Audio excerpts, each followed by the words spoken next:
আসসালামু আলাইকুম সুপ্রিয় শিক্ষার্থী বন্ধুরা, আজকে তোমাদেরকে আমি এই হেক্সাডেসিমাল সংখ্যাটিকে কিভাবে অক্টালে কনভার্ট করতে হয় সেটা দেখাবো। সেক্ষেত্রে আমাদেরকে হেক্সাডেসিমাল সংখ্যাটাকে প্রথমে বাইনারিতে কনভার্ট করতে হবে, তারপর বাইনারি থেকে অক্টালে কনভার্ট করতে হবে। তাহলে আমরা হেক্সাডেসিমালের ক্ষেত্রে কি জানি, 1 2 4, তারপর হচ্ছে এখানে 8। তাহলে এটা যেহেতু আমাদের এখন হেক্সাতে আছে, হেক্সাডেসিমাল আছে, সেক্ষেত্রে ট্রু ভ্যালুটা কত আসবে? ট্রু ভ্যালু আসবে আমাদের এখানে 1 থেকে বাদ বাকিগুলো 0। তার মানে এই ট্রু ভ্যালু আসতেছে আমাদের 0 0 1 0, এবং 0 এর ভ্যালু কত আসতেছে?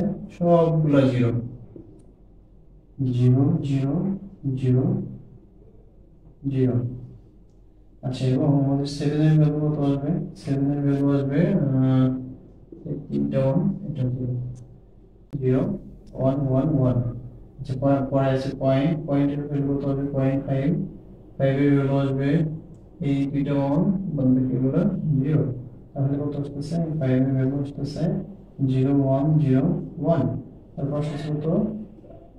4 4 হচ্ছে এখানে 1 থাকবে, বাদ বাকিগুলো 0 হয়ে যাবে, সেক্ষেত্রে 0 1 0 0। আচ্ছা বন্ধুরা, এখন আমরা কি দেখব? তাহলে আমরা যেহেতু কিসে আছি, হেক্সাডেসিমাল আছে, এখান থেকে আমাদের যেতে হবে কত? অক্টালে। তাহলে আমাদের অক্টালে গেলে আমাদের পেজ লাগবে এই তিনটা, কারণ এই তিনটার যোগ করলে আমাদের অক্টাল পেজের সমান হবে। সেক্ষেত্রে আমরা দশমিকের এদিকে ডান থেকে বাম থেকে 3 ঘর নেব, তারপরে 3 ঘর, তারপরে 3 ঘর, তারপরে 3 ঘর, এবং দশমিকের পরে বাম থেকে ডান থেকে 3 ঘর, এরপর 3 ঘর, আর একটা যদি না মেলে আরেকটা শূন্য দিয়ে নিব, কারণ দশমিকের পরে সর্বডানের শূন্যের কোনো দাম থাকে না। সেক্ষেত্রে আমাদের এই ভ্যালুটা কত আসবে? এখানকার ভ্যালু আসবে 1, এখানকার ভ্যালু আসতেছে 0, এখানকার ভ্যালু আসতেছে কত?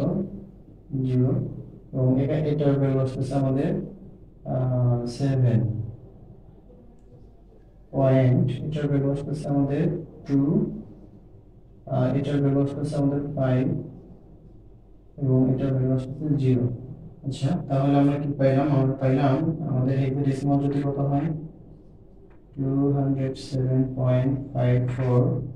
এটা আছে আমাদের হচ্ছে হেক্সাডেসিমালে। এটা যদি আমরা কিসে যে অক্টালে যাই, সেক্ষেত্রে কত হবে? 1007.250। এটা আছে অক্টালে। বুঝতে পেরেছো?